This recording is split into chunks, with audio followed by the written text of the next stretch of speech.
Hi and welcome. I'm trying to learn space science or planetary science. Today, Dwarfs. Well, after we've done what we're gonna do, shoulder impingement training. And if you participate in the shoulder impingement training, then it's very obvious.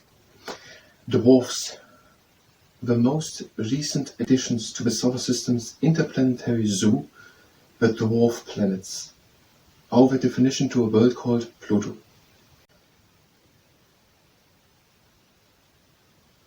Pluto had been designated a planet since its discovery in the 1930s, but there was a problem. A growing number of mysterious bodies on the outskirts of the solar system, trans-Neptunian objects, Neptune is the last planet, trans-Neptunian objects were being discovered. Some were almost the size of Pluto. One, Eris, was even suspected and is now known to be larger than Pluto itself. Surely not all could be planets. What, in fact, is a planet? Up until 2006, there was no formal definition. Okay, they had this Pluto, discovered in the 1930s, and they said it is a planet. Makes sense. There are 8 planets, and why not, if some people find another big thing in the universe, it's a planet. But they found no more objects further away from the Sun than Neptune. For example, Eris, and Eris is even larger than Pluto, and it didn't really make sense that they're all planets, and so they thought about it. In 2006, they seemed to have an idea what to do. In August of 2006, a group of astronomers met to plan an official definition. A planet, they concluded, though the description is still debated among many astronomers, is an object that orbits the Sun, is massive enough that its gravity makes it spherical. I don't know what the word spherical means. What does it mean? Does it mean that it's round? An asteroid is potato shaped. So this is not round. The Earth is round and all the other planets are all round because they have enough gravitation to put it all to it, and the only geometrical figure with which it is possible that every point of the surface is the same closest to the center is round. If it would be like that and there's a gravitation in the middle, that would be further away, so that would be pulled in to the middle, and at the end we have a ball. So that is why all the planets are round. Now, and I think that is what made they're spherical, and it can be that Pluto is not big enough to have a gravity strong enough to pull all to it, so it becomes like every other planet round. So it has to be a gravity strong enough to make it spherical, and whose orbit is clear of other objects. Okay, orbit clear of other objects. It is orbiting around the Sun. I think Pluto does it. It has to have a gravity strong enough to pull itself into a round ball, and it has to have all the objects on its path around the Sun to clear it, to pull it towards it. Now, the Earth is just traveling peacefully around the Sun without colliding with anything. The orbit is clear of the Earth. There's the Moon, but the Moon is just circling around the Earth. It's a clear path for the Earth.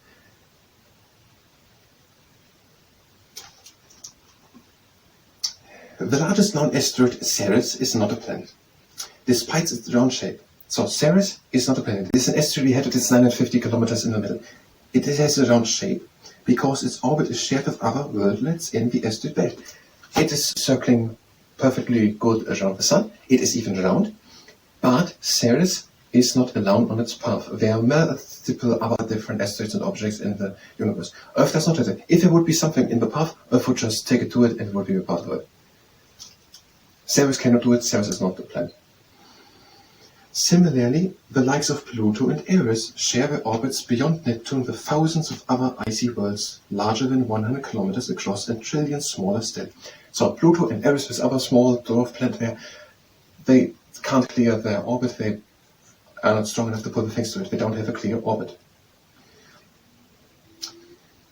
Pluto, Eris, and Ceres are now known as dwarf planets. So Ceres also, so this asteroid, Ceres is an asteroid and dwarf planet. 2 others, Haumea and Meg. Bring your fish. Dwarf planet total to 5. There are 5 dwarf planets according to this book: Pluto, Eris, Ceres, Haumea, and Meg. Little is known about these enigmatic worlds, owing to their vast distances. Some are to 70 astronomical units away, so 70 times further from the Sun away than the Earth from the Sun. So very far away. All except possible Ceres are largely composed of ice. So they are all mostly out of ice. Ceres not. Ceres will be rocky probably because it's a comet. A comet has also ice in it, and the rocks, and that's why it leaves its tail behind. The shooting star, not the shooting star, but the Ceres thing. It's not a shooting star, and it's and Ceres is not global. That will be better. Astronomers suspect that around 100 of the known trans-Neptunian objects are also dwarf planets. But being so far away and small makes it difficult. So far away and small, but being so far away and small makes it difficult to accurately measure their shape. So we're around 100 dwarf planets, but we're too far away and too small. People cannot really measure them. Like asteroids, the trans-Neptunian objects are probably the remains of the formation of the solar system. Owing to the vastness of this region far from the Sun, these worldlets collided relatively infrequently, so the growth into fully fledged planets was curtailed. I don't know what the word curtailed means. I've gone over it a couple of times. What means it? That it means delayed? But why not use the word delayed? Because it sounds fancy. Or it doesn't mean delayed. Okay, we have something about dwarf planet. That's what I wanted to say in the video. Maybe we're going to do a bigger one about dwarf planets. First, let's try to understand the last thing here. Owing to the vastness of this region far from the Sun, these worldlets collided relatively infrequently, and so the growth into fully fledged planets was curtailed. Understand it that way? There is so much space that they basically just peacefully going around there. And if they would hit other objects, they would more likely accumulate together to one bigger planet. But there is much space, it's too hard to gather enough to make a planet. Okay, we have it. And now we're going to come back maybe to make a video about dwarfs at all. But I want to have one about what are the dwarf planets. These are Pluto, Eris, Ceres, Haumea, and Makemake. And the other sentence here. Astronomers suspect that around 100 of the known trans-Neptunian objects are also dwarf planets. Okay, I'm going to say the 5. Pluto, Eris, Ceres, Haumea, and Makemake. But it is suspected that there are trans-Neptunians, so further away than Neptune from the Sun, around 100 more dwarf planets. I think that is what we have information. Pluto, Eris, Ceres, Haumea, Makemake, 100 trans-Neptunian. Okay, I'm going to start the second camera and try.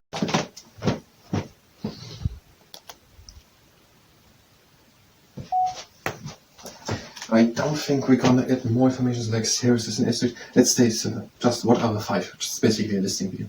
Eris, Ceres, Haumea, Makemake, and Pluto. The 5 dwarf planets are Pluto, Eris, Ceres, Haumea, and Makemake. But it is suspected that trans-Neptunians, so further away from Neptune, there are around 100 more dwarf planets. That is according to Mark A. Garlick's Cosmic Menagerie book, page 22 and 23. Again 22. I must say it again wrong. I see you.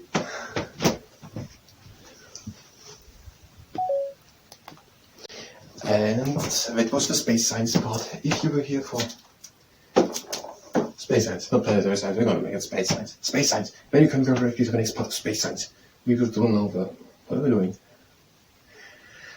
Short-term impingement training. If you stand participate in the short-term impingement training, what is stand? It stands, and then we don't show the service. Go back, up, front, down, back, front, then down, back in the front, up, back, and down.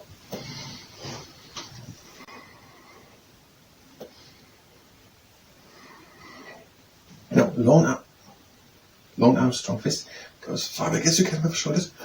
High up, front, down, get back, up, front, down, high up, back, down, front, back, and down. And now what are we doing now? We're doing the accelerating motorcyclist. We're going into the knees, hinging forward with a straight back, let the arms stay, and pinch the scapula together with effort. Like fists, lift the arms up and still pinch the scapula together. The arms down, and the shoulders down, and another round. Pinch the scapula together. Like fists, lift the arms up and still pinch the scapula together. Arms down, shoulders down and back. And now the sheet jumper. Into the knees, hinge forward, with a round back, let the arms hang, back fists, turn the arms to the inside, lift the arms high up, bring them together, straighten up, shoulders down, together. Lift the arms high up, bring them together, shoulders down and together. And release. And now around into the knees, hinge forward, with a round back, let the arms hang, back fists, turn the arms to the inside, lift the arms high up and bring them together, straighten up, bring the shoulders down, together. Arms high up, back together, shoulders down, together. Release. And now lift the arms up. If this or any other exercise causes pain, then don't do it.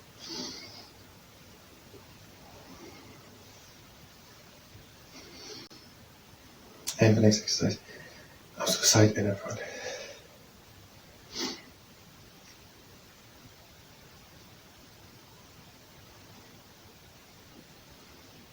And now the bullet lifter. Long arms, strong fists, shoulders down and together. And turn the arms to the inside.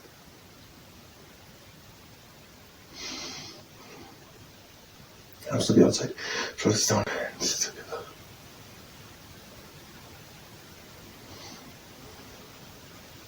Arms to the inside, shoulders down, together. To the outside, shoulders down and together. And release. And now the arms to the side, in front with fist, front, shoulders down, together. And arms back, shoulders up, and front. Arms in front, shoulders down, and together. Arms back, shoulders up, and front. And release. My next exercise. Let's do shock. Arms up. Shoulders up. And go down. And the arms up. Shoulders up. And go down. And now we have pretzel, arms together to the outside. The inside together. And now the sun diagonal. You can use a sock or something else. Have it along at the outside. Let it fall down. And try to catch it.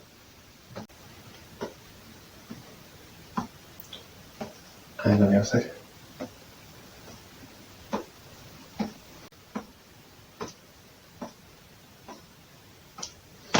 And now stretching. One arm in front. Shoulders back. Down. Pull the arm in. Yeah, flat fingers. Try to relax the arm. Come with back with the shoulder. Turn the palm of it up to the sky.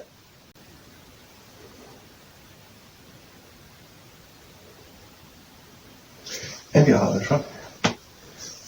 Shoulder back and down. Pull the arm in, flat fingers. Try to relax the arm. Come up with the head. With back with the shoulder.